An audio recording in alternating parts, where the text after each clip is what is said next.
അർജന്റീനയിൽ നിന്ന് south Africa ലക്ഷ്യമാക്കി യാത്ര പുറപ്പെട്ടതായിരുന്നു MV ഹോണ്ടിയസ് എന്ന കപ്പൽ.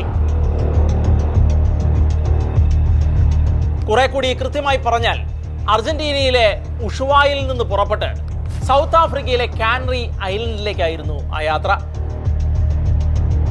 150ഓളം യാത്രക്കാരുള്ള കപ്പൽ. ഫിലിപ്പൈൻസിൽ നിന്നുള്ള 38, UK-യിൽ നിന്നുള്ള 31, അമേരിക്കക്കാരായ 23, നെതർലാൻഡ്സിൽ നിന്നുള്ള 16, സ്പെയിനിൽ നിന്നുള്ള 14, ജർമ്മനിയിൽ നിന്നുള്ള 9, കാനഡയിൽ നിന്നുള്ള 6 എന്നിങ്ങനെയായിരുന്നു യാത്രക്കാരുടെ എണ്ണം. ഇതുകൂടാതെ ക്രൂ മെമ്പേഴ്സും. ഇതിൽ 2 ഇന്ത്യക്കാരും. 2026 മാർച്ച് 20-ന് പുറപ്പെട്ട ആ ക്രൂയിസ് കപ്പൽ മെയ് 10-നാണ് തീരം അണയേണ്ടിയിരുന്നത്. സന്തോഷകരമായിരുന്നു യാത്രയുടെ തുടക്കം. സന്തോഷകരമായി തന്നെ അത് അവസാനിക്കുകയും ചെയ്യേണ്ടതായിരുന്നു. പക്ഷേ അതിനിടയിൽ ആരും പ്രതീക്ഷിക്കാത്തത് സംഭവിച്ചു. ആരും കാണാതെ, ആരും അറിയാതെ ഒരു ശത്രു ആ കപ്പലിനുള്ളിൽ ഒളിച്ചു കയറിയിട്ടുണ്ടായിരുന്നു. കപ്പൽ യാത്രക്കാരെ മാത്രമല്ല, ലോകത്തെ തന്നെ മുൾമുനയിൽ നിർത്താൻ കോപ്പുള്ള അത്യുഗ്രനായിരുന്നു ആ ശത്രു. അദൃശ്യനായിരുന്നു ആ ശത്രു. എന്നാൽ ഏറ്റവും ഭീകരനായിരുന്നു ആ ശത്രു. ആ ശത്രുവിന്റെ പേര് കേൾക്കണോ? ഹൻഡ വൈറസ് എന്നാണത്.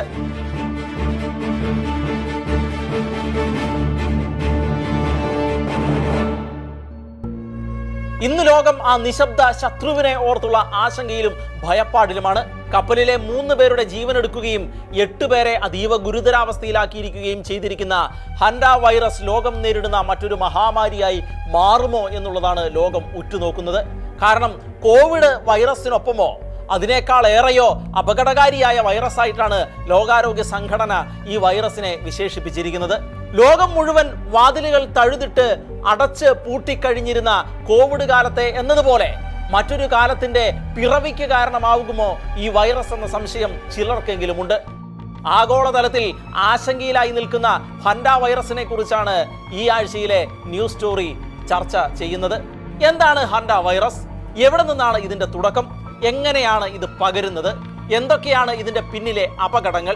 അറിയാം നമുക്ക് വിശദമായി തന്നെ.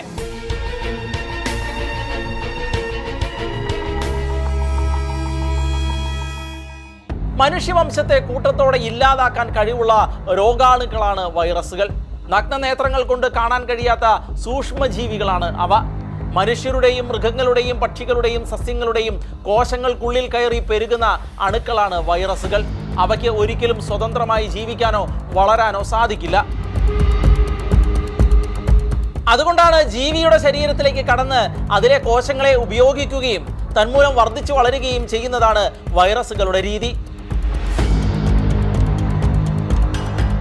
ശരീരത്തിലെ കോശങ്ങളിൽ കയറിക്കൂടുന്ന വൈറസുകൾ കോശത്തിന്റെ നിയന്ത്രണം ഏറ്റെടുക്കുകയും സ്വന്തം പകർപ്പുകൾ സൃഷ്ടിക്കുകയും ചെയ്യുന്നു. അങ്ങനെ പുതിയ വൈറസുകൾ മറ്റു കോശങ്ങളിലേക്ക് പടരുകയും രോഗം വ്യാപിക്കുകയും ചെയ്യുന്നു. വളരെ അപകടകാരികളാണ് വൈറസുകൾ. ചെറിയ പനി മുതൽ കോവിഡ് വരെയുള്ള രോഗവ്യാപനത്തിന് വൈറസുകൾ കാരണമാകുന്നുണ്ട്. ഇത്തരത്തിലുള്ള ഭീകരനായ ഒരു വൈറസാണ് ഹൻഡയും. എന്നാൽ ഹൻഡ വൈറസ് പുതിയ സംഭവ വികാസമേ അല്ല. 1950-കൾ മുതൽ മനുഷ്യരാശിയെ ഇടയ്ക്കിടെ ഹൻഡ വൈറസ് പേടിപ്പിച്ചുകൊണ്ടിരിക്കുന്നു. ആ ചരിത്രം ഇങ്ങനെയാണ്. ഒരു യുദ്ധവുമായി ബന്ധപ്പെട്ടാണ് ഇതിന്റെ ഉത്ഭവവും വളർച്ചയും. അങ്ങനെയാണ് കൊറിയൻ യുദ്ധവും ഹൻഡ വൈറസും തമ്മിൽ അഭേദ്യമായി ബന്ധപ്പെട്ടിരിക്കുന്നത്.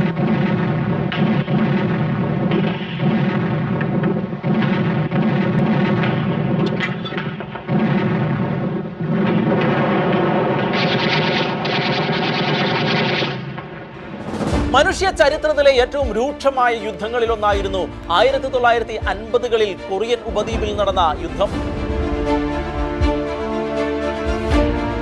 മലനിരകളും കൊടുങ്കാടുകളും ചെളിയും നിറഞ്ഞ ഭൂപ്രദേശത്തായിരുന്നു ശത്രുക്കൾ നേർക്കുനേർ പോരാടിയിരുന്നത്.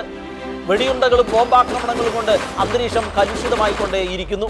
പരസ്പരം വീറോടെ കൊന്നൊടുക്കുന്ന സൈനികർ, മരിച്ചു വീഴുന്ന മനുഷ്യർ, ആരെ തോൽപ്പിക്കണമെന്ന് വാശിയിലായിരുന്നു അവർ. പക്ഷേ അവരെ തോൽപ്പിച്ചു കളഞ്ഞത് ശത്രുക്കളായിരുന്നില്ല.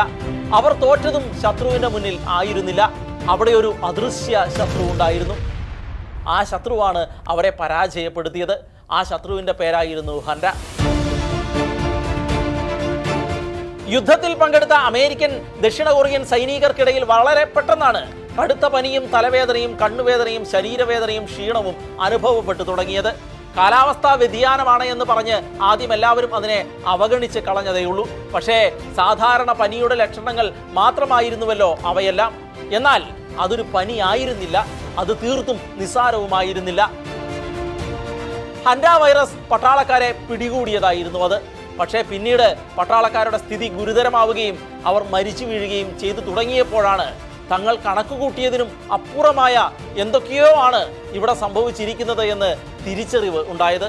അപ്പോഴേക്കും പല നഷ്ടങ്ങളും അവർക്കിടയിൽ സംഭവിച്ചു കഴിഞ്ഞിരുന്നു.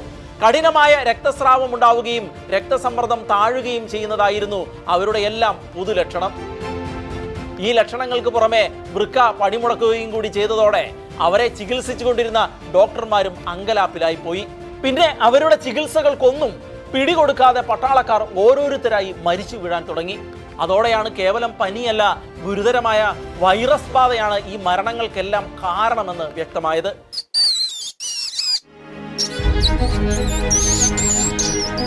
എലികൾ കൂടുതലായുള്ള പ്രദേശമായിരുന്നു അത്. സ്ട്രിപ്ഡ് ഫീൽഡ് മൗസ് എന്ന ഇനം എലികളായിരുന്നു ആ പ്രദേശത്ത് ഉണ്ടായിരുന്നത്. സൈനികർക്ക് യുദ്ധാവശ്യങ്ങളിൽ കുഴികളിലും താൽക്കാലിക ബങ്കറുകളിലും ഈർപ്പമുള്ള ക്യാമ്പുകളിലും താമസിക്കേണ്ടി വന്നിരുന്നു. തന്മൂലം എലികളിൽ നിന്നുള്ള വൈറസ് ബാധ മൂലമാണ് പട്ടാളക്കാർ മരിച്ചത് എന്ന നിഗമനത്തിലാണ് എല്ലാവരും എത്തിച്ചേർന്നത്. രോഗകാരണം തിരിച്ചറിയാത്തതുകൊണ്ടും ചികിത്സ ലഭിക്കാത്തതുകൊണ്ടും അക്കാലത്ത് മരണനിരക്ക് വളരെ കൂടുതലായിരുന്നു. സൈനികർക്ക് ഓരോ രാത്രിയും ഭീകരരാത്രിയായി അനുഭവപ്പെട്ടു. എവിടെയോ മറഞ്ഞിരുന്ന് തങ്ങളെ ആക്രമിക്കുന്ന ശത്രുവിനെ അവർ കണക്കറ്റ് ഭയന്നു. നേർക്കുനേർക്കുള്ള പോരാട്ടങ്ങളെക്കാൾ ഏറെ. എങ്കിലും ഈ വൈറസ് ബാധയെക്കുറിച്ചുള്ള കൂടുതൽ വിവരങ്ങളൊന്നും അക്കാലത്ത് ലഭ്യമായിരുന്നില്ല. 1970-കൾ ആയപ്പോഴാണ് രോഗകാരിയായ വൈറസിനെ ശാസ്ത്രലോകം കണ്ടെത്തിയത്. ദക്ഷിണ കൊറിയൻ ശാസ്ത്രജ്ഞനായ ഹൊവാങ്ലിയാണ് വൈറസിനെ തിരിച്ചറിഞ്ഞത്. കൊറിയയിലെ ഹാൻഡൻ നദീപ്രദേശത്ത് നിന്നാണ് അവയെ കണ്ടെത്തിയത് എന്നതിനാൽ അദ്ദേഹം താൻ കണ്ടെത്തിയ വൈറസിന് ഹാൻഡ വൈറസ് എന്ന പേര് നൽകുകയായിരുന്നു. അങ്ങനെയാണ് ലോകചരിത്രത്തിൽ ആദ്യമായി ഹൻഡ വൈറസ് രേഖപ്പെടുത്തപ്പെട്ടത്. കൊറിയൻ യുദ്ധവും പട്ടാളക്കാരുടെ മരണവും പുതിയൊരു സത്യം കൂടി ലോകത്തിന് പഠിപ്പിച്ചു കൊടുത്തു. വന്യജീവികളിൽ നിന്നും മനുഷ്യരിലേക്ക് രോഗം പകരാം.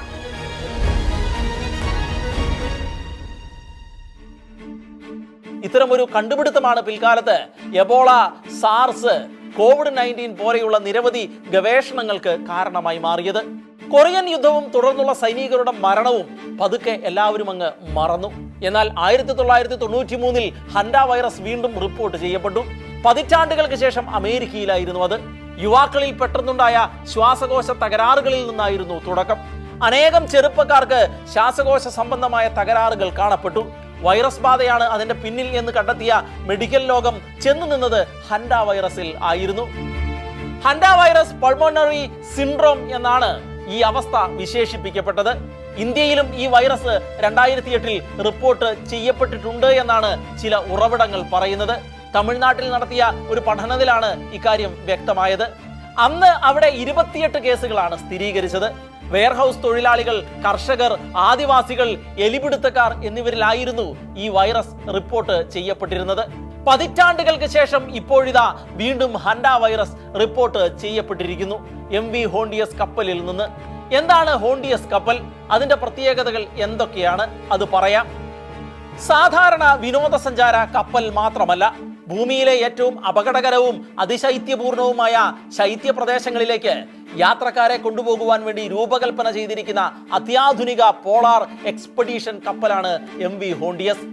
ഡച്ച് ഭൂപട നിർമ്മാതാവായ ജൊഡോക്കോസ് ഹോണ്ടിയസ് എന്ന വ്യക്തിയിൽ നിന്നാണ് ഹോണ്ടിയസ് എന്ന പേര് ഉണ്ടായത്.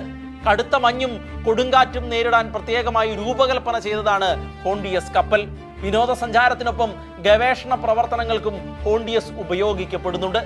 കാലാവസ്ഥാ മാറ്റം, മഞ്ഞുരുകൽ, സമുദ്ര മലിനീകരണം എന്നിങ്ങനെയുള്ള വിഷയങ്ങളാണ് ഇവിടെ ഗവേഷണം ചെയ്യപ്പെടുന്നത്. അതായത് വിനോദസഞ്ചാരികളും ഗവേഷകരും അടങ്ങുന്ന ഒരു ടീമായിരുന്നു ഈ കപ്പലിൽ ഉണ്ടായിരുന്നത്. അന്റാർട്ടിക്ക പോലെയുള്ള അതിശൈത്യ പ്രദേശങ്ങളിലൂടെയാണ് കപ്പൽ സഞ്ചാരം എന്നതുകൊണ്ട് ഹൻഡ വൈറസ് പോലെയുള്ള രോഗങ്ങൾ പടർന്നു പിടിക്കാനുള്ള സാധ്യത കുറവാണ്. പിന്നെ എങ്ങനെയാണ് ഈ കപ്പലിൽ രോഗം പടർന്നു പിടിച്ചത്? അതിനുള്ള ഉത്തരം ഇതാണ്. പോളാർ യാത്രകളിൽ ഗവേഷക സ്റ്റേഷനുകളും പഴയ സംഭരണ കേന്ദ്രങ്ങളും ഉപേക്ഷിക്കപ്പെട്ട കെട്ടിടങ്ങളും സന്ദർശിക്കാറുണ്ട്. ഇത്തരം സ്ഥലങ്ങളിൽ എലി സാന്നിധ്യം ഉണ്ടാവാറുണ്ട്. ഈ നിഗമനത്തെ ശരിവെക്കുന്നതാണ് വൈറസ് ബാധ മൂലമുണ്ടായ ആദ്യ മരണങ്ങളുടെ റിപ്പോർട്ടുകൾ. ഏപ്രിൽ 6-നും 28-നും ഇടയിലായിരുന്നു കപ്പലിൽ യാത്രക്കാർക്കിടയിൽ അസുഖം പ്രകടമായി തുടങ്ങിയത്. പനിയും തുടർന്ന് ശ്വാസതടസ്സവുമായിരുന്നു പ്രാരംഭ ലക്ഷണങ്ങൾ. ആദ്യം ഒറ്റപ്പെട്ട കേസ് എന്ന് അവഗണിച്ചുവെങ്കിലും ഏതെങ്കിലും ഒരു വ്യക്തിക്ക് മാത്രമല്ല ഒന്നിലധികം ആളുകൾക്ക് ഈ രോഗലക്ഷണങ്ങൾ പ്രകടമായതോടെയാണ് കാര്യം ഗുരുതരമാണ് എന്ന് മെഡിക്കൽ സംഘത്തിന് മനസ്സിലായത്. പിന്നീട് ലബോറട്ടറി പരീക്ഷണങ്ങളിൽ കപ്പൽ യാത്രക്കാരെ പിടികൂടിയിരിക്കുന്നത് ഹൻഡ വൈറസ് ആണ് എന്ന് ഞെട്ടലോടെ മനസ്സിലാക്കുകയായിരുന്നു. മെയ് 2-നാണ് കപ്പലിലെ ഭൂരിപക്ഷം യാത്രക്കാർക്കും ശ്വാസകോശ സംബന്ധമായ അസുഖങ്ങൾ രൂക്ഷമായി തുടങ്ങിയത്. അതിനിടയിൽ ഒരാൾ മരിച്ചു കഴിഞ്ഞിരുന്നു. തൊട്ടടുത്ത ദിവസം ഒരാൾ കൂടി മരണമടഞ്ഞു. ഡച്ചുകാരിയായ 69-കാരിയാണ് മരിച്ചവരിൽ ആദ്യ വ്യക്തി. അവരുടെ ഭർത്താവും ജർമ്മൻകാരനായ മറ്റൊരാളുമാണ് മരിച്ച മറ്റുള്ളവർ. ഇതിൽ ഡച്ചുകാരിയുടെ ഭർത്താവ് കപ്പലിൽ വെച്ചാണ് മരിച്ചത്. പക്ഷി നിരീക്ഷണം നടത്തുന്ന ദമ്പതികളായിരുന്നു ഇവർ. ഇത്തരം ചില യാത്രയിൽ എലികളുടെ കാഷ്ടത്തിൽ നിന്ന് ഇവരുടെ ശരീരത്തിലേക്ക് സൂക്ഷ്മകണികകൾ പ്രവേശിച്ചാണ് ഇരുവരും രോഗബാധിതരായത് എന്നാണ് കരുതപ്പെടുന്നത്. എന്നാൽ തങ്ങൾക്ക് ഇങ്ങനെയൊരു അപകടം സംഭവിച്ചതായി അവർ മനസ്സിലാക്കിയിട്ടുണ്ടായിരുന്നില്ല. കാരണം കാഷ്ടവും മൂത്രവും ഉണങ്ങി വായുവിലൂടെ പകരുന്ന പൊടിയായി മാറി ഒടുവിൽ അത് മനുഷ്യർക്ക് മാരകമായ പ്രത്യാഘാതങ്ങൾ സൃഷ്ടിക്കുകയാണ് ഇവിടെ ചെയ്യുന്നത്. നാം കരുതുന്നത് പോലെ എലിയെ തൊട്ടതുകൊണ്ടോ സ്പർശിച്ചതുകൊണ്ടോ മാത്രം വൈറസ് ബാധ ഉണ്ടാകണമെന്നില്ല. അതില്ലാതെയും സംഭവിക്കാം. ഇതാണ് ഹൻഡ വൈറസിന്റെ പിന്നിലെ ഏറ്റവും വലിയ അപകടം. ഇവിടെയാണ് പോളാർ കപ്പലുകളിലെ ബയോസെക്യൂരിറ്റി സുരക്ഷയുടെ പ്രാധാന്യം വ്യക്തമാകുന്നത്. യാത്രക്കാരുടെ ചെരുപ്പുകൾ അണുവിമുക്തമാക്കുകയും വന്യജീവികളിൽ നിന്ന് അകലം പാലിക്കുകയും ചെയ്യേണ്ടത് അത്യാവശ്യമാണ്. ഭക്ഷണ മാലിന്യം പുറത്തേക്ക് എറിയാതിരിക്കാനും ജൈവ മാലിന്യ നിയന്ത്രണ നിയമങ്ങൾ പാലിക്കാനും ശ്രദ്ധിക്കേണ്ടതുണ്ട്. കപ്പലുകൾ അടച്ചിട്ടവയാണ്. അതുകൊണ്ട് രോഗം വേഗത്തിൽ പടരാനുള്ള സാധ്യതയുണ്ട്. അതാവാം ഹോണ്ടിയസിൽ മരണസംഖ്യ വർദ്ധിച്ചതും രോഗവ്യാപനം ശക്തമായതും. കപ്പലിലെ രോഗബാധയെക്കുറിച്ച് യുണൈറ്റഡ് കിങ്ഡം ഓഫ് ഗ്രേറ്റ് ബ്രിട്ടനിലെയും വടക്കൻ അയർലാൻഡിലെയും national international health regulations world health ഓർഗനൈസേഷനെ വിവരമറിയിച്ചതോടെ ഹൻഡ വൈറസിനെ കുറിച്ചുള്ള ഭീതി ലോകമാകെ പടരുകയായിരുന്നു. ഈ സാഹചര്യത്തിൽ കപ്പൽ യാത്ര തുടരരുത് എന്നും നിർത്തിയിടണമെന്നും ലോകാരോഗ്യ സംഘടന ഉത്തരവിറക്കി. കപ്പൽ യാത്ര മൂലം കൂടുതൽ ആളുകളിലേക്ക് വൈറസ് വ്യാപനം ഉണ്ടാകാനുള്ള സാധ്യതകൾ നശിപ്പിക്കുകയായിരുന്നു ഇതിന്റെ ഉദ്ദേശം. എലികളിൽ നിന്നും ചുണ്ടലികളിൽ നിന്നുമാണ് ഹൻഡ വൈറസുകൾ പകരുന്നത്. ഇവ ലോകമെമ്പാടും കാണപ്പെടുന്നുണ്ട് എങ്കിലും യൂറോപ്പ്, ആഫ്രിക്ക, ഏഷ്യ എന്നിവിടങ്ങളിലാണ് കൂടുതലായും വ്യാപകമായിട്ടുള്ളത്. ഇന്ത്യ ഉൾപ്പെടെ ഏഷ്യയിലും യൂറോപ്പിലും ഈ വൈറസ് വൃക്കകളെയാണ് ബാധിക്കുന്നത്. അമേരിക്കയിലാവട്ടെ ശ്വാസകോശത്തെയും. അതുപോലെ ആൻഡീസ് ട്രെയിൻ എന്ന അമേരിക്കൻ ഇനമാണ് കപ്പലിൽ ഉള്ളത് എന്നാണ് വേർതിരിച്ച് മനസ്സിലാക്കാൻ സാധിച്ചിട്ടുള്ളത്. മനുഷ്യരിൽ നിന്ന് മനുഷ്യരിലേക്ക് പകരുന്നതായി തുടക്കത്തിൽ സ്ഥിരീകരിച്ചിട്ടില്ല എങ്കിലും പുതിയ തെളിവുകളുടെ പശ്ചാത്തലത്തിൽ ആൻഡീസ് വൈറസ് വിഭാഗം അടുത്ത സമ്പർക്കത്തിലൂടെ വ്യക്തികളിൽ നിന്ന് വ്യക്തികളിലേക്ക് പകരാൻ സാധ്യതയുള്ളതായി കണ്ടെത്തിയിട്ടുണ്ട്. ഭക്ഷണം പങ്കുവെച്ച് കഴിക്കുന്നതിലൂടെ വൈറസ് വ്യാപനം സംഭവിക്കാനുള്ള സാധ്യതയുണ്ട്. എങ്കിലും മനുഷ്യരും എലികളും തമ്മിലുള്ള സമ്പർക്കമാണ് രോഗവ്യാപനത്തിന് കാരണമാകുന്നത് എന്നാണ് പൊതുവെ കരുതപ്പെടുന്നത്. പ്രധാനമായും എലികളുടെ മൂത്രം, കാഷ്ടം, ഉമിനീർ എന്നിവയിലൂടെയാണ് വൈറസ് പകരുന്നത്. ഇവ പരിസ്ഥിതിയിൽ കലരുന്നതിലൂടെയാണ് വൈറസ് ബാധ ഉണ്ടാവുന്നത്. അതുപോലെ ഇവ ഉണങ്ങി പൊടിയായി വായുവിൽ കലർന്ന് അത് ശ്വസിച്ചാലും വൈറസ് ശരീരത്തിൽ പ്രവേശിക്കാം. കപ്പൽ യാത്രക്കാർക്ക് സംഭവിച്ചത് ഇങ്ങനെയാണ്. ചെറിയ പനി പോലും ചിലപ്പോൾ ഹൻഡ വൈറസ് ബാധയുടെ ഫലമായിട്ടുണ്ടാവാം. അതിൽ നിന്ന് തുടങ്ങി ശ്വാസകോശ രോഗങ്ങളിൽ വരെ എത്തുന്നതോടെയാണ് രോഗം ഗുരുതരമാകുന്നത്. ശരീരത്തിലെ മുറിവുകൾ, കണ്ണ്, വായ് എന്നിവയിലൂടെയെല്ലാം വൈറസ് ശരീരത്തിൽ പ്രവേശിക്കാം. എലികളുടെ കടിയിലൂടെയും രോഗം പകരാം. സാധാരണഗതിയിലുള്ള പനിയിൽ നിന്ന് വ്യത്യസ്തമായി വളരെ ശക്തമായ പനിയാണ് ഇതിന്റെ പ്രധാന ലക്ഷണം. ശക്തമായ പേശീവേദന, കടുത്ത ക്ഷീണം, വയറുവേദന, ഓക്കാനം, ഛർദി, വയറിളക്കം, ശ്വാസതടസ്സം എന്നിവയും അനുഭവപ്പെടാം. ആദ്യത്തെ 5 ദിവസം സാധാരണ പോലെയുള്ള മറ്റ് ഏതെങ്കിലും രോഗത്തിന്റെ ലക്ഷണങ്ങളാണ് കാണിക്കുന്നത്. എന്നാൽ 5 ദിവസം കഴിയുമ്പോഴേക്കും രോഗലക്ഷണങ്ങളിൽ പ്രകടമായ മാറ്റമുണ്ടാകുന്നു. ശ്വാസകോശം ദ്രാവകം കൊണ്ട് നിറയുകയും ശ്വസനം തടസ്സപ്പെടുകയും ചെയ്യുന്നു. ശരീരം ഞെട്ടിവിറയ്ക്കാൻ തുടങ്ങുന്നു. ഇൻക്യുബേഷൻ കാലയളവ്, അതായത് സമ്പർക്കം മുതൽ ആദ്യ ലക്ഷണങ്ങൾ വരെയുള്ള ഇടവേള 1 ആഴ്ച മുതൽ 8 ആഴ്ച വരെയാകാം.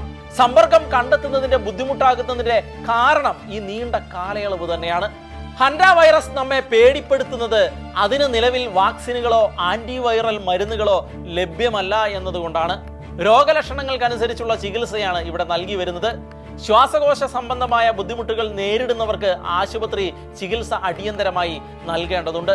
തീവ്ര പരിചരണം, ഓക്സിജൻ, ദ്രാവകങ്ങൾ, 24 മണിക്കൂറും നിരീക്ഷണം എന്നിവയാണ് ചികിത്സ. MV ഹോണ്ടിയസ് കപ്പലിലെ അതിജീവിച്ച രോഗികളെ വേഗത്തിൽ ആശുപത്രിയിൽ എത്തിക്കാൻ സാധിച്ചിരുന്നത് കൊണ്ടാണ് രോഗവ്യാപനം ശക്തമാകാതിരുന്നതും കൂടുതൽ മരണം സംഭവിക്കാതിരുന്നതും. സമീപകാലത്ത് ലോകത്തെ മുഴുവൻ ഞെട്ടിച്ച ഒരു വൈറസ് ബാധയായിരുന്നുവല്ലോ കൊറോണ. എന്നാൽ കൊറോണ വൈറസിനേക്കാളും അപകടകാരിയാണ് ഹൻഡ വൈറസ്. ചിലതരം വാക്സിനുകൾ വൈറസുകൾക്കെതിരെ പോരാടാൻ കഴിവുള്ളവയാണ്. പോളിയോ വാക്സിനും കോവിഡ് വാക്സിനും പോലെയുള്ളവ ഉദാഹരണങ്ങളാണ്. എന്നാൽ ഹൻഡ വൈറസിന് വാക്സിൻ കണ്ടുപിടിച്ചിട്ടില്ല. അതുകൊണ്ട് തന്നെ രോഗം ബാധിച്ചാൽ രക്ഷപ്പെടാനുള്ള സാധ്യത വളരെ കുറവാണ്. വൈറസ് ബാധയുണ്ടായാൽ 50% വരെയാണ് മരണനിരക്ക്. വിദഗ്ധ ചികിത്സ ലഭിച്ചില്ല എങ്കിൽ മരണം സുനിശ്ചിതമാണ്. എന്നാൽ മുൻപ് പറഞ്ഞതുപോലെ ആന്റിവൈറസോ ചികിത്സയോ കണ്ടുപിടിച്ചിട്ടില്ലാത്തതിനാൽ രോഗലക്ഷണങ്ങൾ അടിസ്ഥാനപ്പെടുത്തിയുള്ള ചികിത്സ മാത്രമേ നടത്താനാവൂ. അത് എത്രത്തോളം ഫലപ്രദമാകും എന്നതാണ് ഹൻഡ വൈറസിനെ ആശങ്കയോടും ഭയത്തോടും കൂടി കാണാൻ ലോകത്തെ പ്രേരിപ്പിക്കുന്നത്. ഹൻഡ വൈറസ് വ്യാപനത്തെ തുടർന്ന് ഇന്ന് സോഷ്യൽ മീഡിയയിൽ വ്യാപകമായ തോതിൽ തെറ്റിദ്ധാരണകളും കെട്ടുകഥകളും പ്രചരിപ്പിക്കപ്പെട്ടുകൊണ്ടിരിക്കുകയാണ്. ചിലർ അതിനെ ജൈവായുധമെന്ന് വിശേഷിപ്പിക്കുന്നു, വേറെ ചിലർ രഹസ്യ പരീക്ഷണമെന്നും. എന്തായാലും ഈ മഹാമാരി ജനങ്ങളെ ഭയവിഹുലരാക്കിയിട്ടുണ്ട് എന്നത് വാസ്തവമാണ്. പക്ഷേ ഹൻഡ വൈറസ് പുതിയതല്ല. കാലങ്ങളായി നമ്മുടെ ഇടയിൽ അത് ജീവിച്ചിരുന്നു എന്നാണല്ലോ തുടക്കത്തിലെ വിവരണങ്ങളിൽ നിന്ന് നമുക്ക് മനസ്സിലാക്കാൻ കഴിയുന്നത്. അതുകൊണ്ട് ഹൻഡ വൈറസിനെ സംബന്ധിച്ചുള്ള സോഷ്യൽ മീഡിയ കഥകൾ വിശ്വസിക്കാതിരിക്കുക. പകരം ജാഗ്രതയുണ്ടാവുകയും മുൻകരുതലുകൾ സ്വീകരിക്കുകയും ചെയ്യുക. നമുക്ക് വേണ്ടത് അടിസ്ഥാനരഹിതമായ ഭയങ്ങളല്ല, വാസ്തവികതാ ബോധമുള്ള സമീപനങ്ങളാണ്. എലികൾ കൂടുതൽ പെറ്റു വളരാനുള്ള സാഹചര്യം ഒഴിവാക്കുക, എലി വിസർജ്യത്തിൽ സ്പർശിക്കാതിരിക്കുക എന്നിവയെല്ലാം ഇതിനെതിരെ നമുക്ക് കൈക്കൊള്ളാവുന്ന പ്രതിരോധ മാർഗങ്ങളാണ്. സാന്ദർഭികമായി മറ്റൊരു കാര്യം കൂടി പറയാം. ഇനി വരാനുള്ളത് മഴക്കാലമാണ്. മഴക്കാല രോഗങ്ങളിൽ പ്രധാനപ്പെട്ടതാണ് എലിപ്പനി. വൈറസ് അല്ല, ലെപ്റ്റോസ്പൈറ ബാക്ടീരിയയാണ് എലിപ്പനിക്ക് കാരണമാകുന്നത്. എങ്കിലും ഏറെ ഗൗരവത്തോടെ കാണേണ്ട ഒന്ന് തന്നെയാണ് എലിപ്പനി.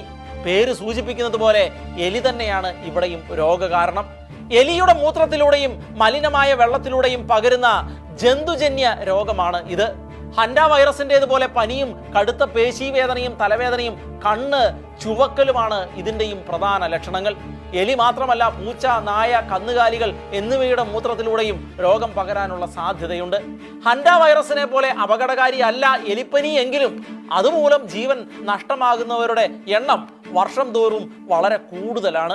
പ്രതിരോധ മരുന്നും ചികിത്സയും ഉണ്ട് എന്നതാണ് എലിപ്പനിയോടുള്ള ഭയം കുറയ്ക്കുന്നത് എങ്കിലും അത് നിസാരമായി തള്ളേണ്ട ഒരു അസുഖമല്ല. പ്രളയബാധിത മേഖലകളിലെ പകർച്ചവ്യാധികളിൽ ഏറ്റവും മുൻപന്തിയിലാണ് എലിപ്പനി. രോഗാണു ശരീരത്തിൽ പ്രവേശിച്ചു കഴിഞ്ഞാൽ 4 മുതൽ 20 ദിവസത്തിനുള്ളിൽ രോഗലക്ഷണങ്ങൾ പ്രകടമാകുന്നുണ്ട്. എലികളിൽ നിന്ന് അകലം പാലിക്കുകയാണ് ഇവിടെയും ചെയ്യേണ്ടത്. നമുക്ക് വീണ്ടും ഹൻഡ വൈറസിലേക്ക് മടങ്ങിപ്പോകാം. ഇപ്പോൾ ആഫ്രിക്കൻ രാജ്യമായ കേപ്പ് വെർഡയ്ക്ക് സമീപം നങ്കൂരമിട്ടിരിക്കുകയാണ് കപ്പൽ. വൈറസ് ബാധ പടരാതിരിക്കാനായി യാത്രക്കാരെ എല്ലാവരെയും ഐസൊലേഷനിൽ പ്രവേശിപ്പിച്ചിരിക്കുകയുമാണ്. കോവിഡ് കാലത്ത് നാം എങ്ങനെയാണ് ജീവിച്ചത് എന്ന് മറക്കാൻ സമയമായിട്ടില്ല. പരസ്പരമുള്ള എല്ലാ സമ്പർക്കങ്ങളും അവസാനിപ്പിച്ച് നാം നമ്മിലേക്ക് തന്നെ ഒതുങ്ങിക്കൂടി. വ്യക്തികൾ തീർത്തും ഏകാകികളും വിഷാദികളുമായി. ജീവിതം ഏറ്റവും വിലയുള്ളതാണ് എന്ന ബോധ്യത്താൽ അതിനെ എങ്ങനെയും കാത്തു സൂക്ഷിക്കണമെന്ന ആഗ്രഹം കൊണ്ട് ഏതു വിധത്തിലുമുള്ള അനുഭവങ്ങളിലൂടെയും നാം കടന്നുപോയി. എങ്കിലും അതേൽപ്പിച്ച ആഘാതങ്ങൾ വളരെ വലുതായിരുന്നു. പുതിയ വൈറസ് ബാധയെ തുടർന്ന് ആ കോവിഡ് കാലം പുനർജനിക്കുമോ എന്നാണ് പലരുടെയും ഭയം. കടലിൽ നിന്ന് കരയിലേക്ക് ഹൻഡ വൈറസ് വ്യാപനം ഉണ്ടാവുമോ? ലോകം നെഞ്ചിടിപ്പോടെയുള്ള കാത്തിരിപ്പിലാണ്. അങ്ങനെയൊന്ന് ഉണ്ടാകാതിരിക്കട്ടെ എന്ന് നമുക്ക് പ്രാർത്ഥിക്കാം. COVID-19 പോലെ പകർച്ചവ്യാധി അല്ല ഹൻഡ വൈറസ് എന്നാണ് ലോകാരോഗ്യ സംഘടന വ്യക്തമാക്കിയിട്ടുള്ളത്. വളരെ വ്യത്യസ്തമായി മാത്രമാണ് ഇത് പടരുന്നത് എന്നാണ് WHO പകർച്ചവ്യാധി വിദഗ്ധ മരിയൻ വാൻ കെർഖോവ് പറഞ്ഞത്. എന്നാൽ എല്ലാവരും മാസ്ക് ധരിക്കണമെന്ന് അധികൃതർ ആവശ്യപ്പെട്ടിട്ടുമുണ്ട്. ഹൻഡ വൈറസ് ഇന്ത്യയെയും പ്രതിസന്ധിയിലാക്കിയിട്ടുണ്ട്. കാരണം മുൻപ് പറഞ്ഞതുപോലെ കപ്പലിൽ 2 പേർ ഇന്ത്യക്കാരുണ്ടല്ലോ. കപ്പലുകളുടെ പ്രവർത്തനം നിലനിർത്തുന്ന തൊഴിലാളികളാണിവർ. ഇക്കാരണത്താൽ ഹൻഡ വൈറസിന്റെ കാര്യത്തിൽ ഇന്ത്യ അതീവ ശ്രദ്ധ പതിപ്പിച്ചിരിക്കുകയാണ്. എന്നാൽ ഇന്ത്യൻ ക്രൂ അംഗങ്ങളുടെ ആരോഗ്യസ്ഥിതി, രോഗബാധിതരായ യാത്രക്കാരുമായുള്ള അവരുടെ സാമീപ്യം, അവരെ സ്ക്രീനിങ്ങിന് വിധേയമാക്കിയിട്ടുണ്ടോ തുടങ്ങിയ വിവരങ്ങൾ ഇനിയും പുറത്തു വന്നിട്ടില്ല. 61 പേരാണ് ക്രൂ മെമ്പേഴ്സ്. അതിൽ 38 പേർ ഫിലിപ്പൈൻസുകാരാണ്. ഉക്രൈൻ സ്വദേശികൾ 5 പേരും നെതർലാൻഡ്സുകാർ 5 പേരുമുണ്ട്. ലോകമെമ്പാടുമുള്ള പര്യവേഷണ കപ്പലുകൾക്ക് പൊതുവെ ഇത്തരത്തിലുള്ള ഒരു ക്രൂ ഘടനയാണ് ഉള്ളത്. കപ്പൽ യാത്രയുടെ തുടക്കം മുതൽ ഇതുവരെയായി 12 രാജ്യങ്ങളിൽ നിന്നുള്ള 29 യാത്രക്കാർ പുറത്ത് ഇറങ്ങിയിട്ടുണ്ട്. അവരിൽ 7 പേർ ബ്രിട്ടീഷുകാരായിരുന്നു. ഇവർ രോഗബാധിതരാണോ, എവിടേക്ക് പോയി എന്നെല്ലാം ഇനിയും കണ്ടെത്തേണ്ട ചില കാര്യങ്ങളാണ്. കപ്പലിൽ നിന്ന് പോയ യാത്രക്കാരെ കണ്ടെത്താനും കപ്പലിലെ സാധ്യമായ വ്യാപന വഴികൾ വിശകലനം ചെയ്യാനുമുള്ള യാത്രയിലാണ് അന്വേഷണ ഉദ്യോഗസ്ഥർ. അണുബാധകൾ സ്ഥിരീകരിക്കുന്നതിനും യാത്രയ്ക്ക് മുൻപോ അതിനിടയിലോ രോഗവ്യാപനം നടന്നിട്ടുണ്ടോ എന്ന് അറിയാനുമായി RT-PCR പരിശോധനയും ആന്റിബോഡി വിശകലനങ്ങളും ജീനോമിക് സ്വീക്കൻസിംഗും ഇതിനായി ഉപയോഗിക്കുന്നുണ്ട്. കപ്പലിൽ നിന്നുള്ള ഹൻഡ വൈറസ് വ്യാപനത്തെ ഇന്ത്യ ഭയക്കുന്നതിന് കാരണം കൃത്യമായി രോഗനിർണയം നടത്താൻ കഴിയാതെ വരുമോ എന്നത് മാത്രമാണ്. മറ്റ് പല രോഗങ്ങളുടെയും ലക്ഷണങ്ങളാണ് ഇവിടെയും പ്രകടമാകുന്നത് എന്നതിനാൽ കൃത്യമായി വേർതിരിച്ചറിയാൻ സാധിക്കാതെ വരികയും ചികിത്സ തെറ്റാകുകയോ വൈകുകയോ ചെയ്യുന്ന സാഹചര്യങ്ങൾ ആശങ്കാജനകം തന്നെയാണ്. ഇവിടെ നാം ഒരു കാര്യം ഓർമ്മിക്കേണ്ടതുണ്ട്. യാത്രകൾക്കെല്ലാം അത്യാവശ്യപ്പെടുന്ന നിയമപരമായ പല സർട്ടിഫിക്കറ്റുകളും രേഖകളും നമുക്ക് ആവശ്യമാണ്. വിസയും പാസ്പോർട്ടും പോലെയുള്ളവ. എന്നാൽ വൈറസുകൾക്ക് പാസ്പോർട്ടോ വിസയോ ആവശ്യമില്ല. അവ ആരുടെയും അനുവാദത്തിനായി കാത്തു നിൽക്കുന്നുമില്ല. പകർച്ചവ്യാധികളെല്ലാം നമ്മെ ഓർമ്മപ്പെടുത്തുന്ന കാര്യമാണ് ഇത്. ലോകത്തിലെ ഏറ്റവും അപകടകാരിയായ വൈറസുകൾ നമ്മെ പഠിപ്പിക്കുന്നതും ഇക്കാര്യമാണ്. ഇതിൽ നിന്നെല്ലാം നാം മനസ്സിലാക്കേണ്ട മറ്റൊരു കാര്യവുമുണ്ട്.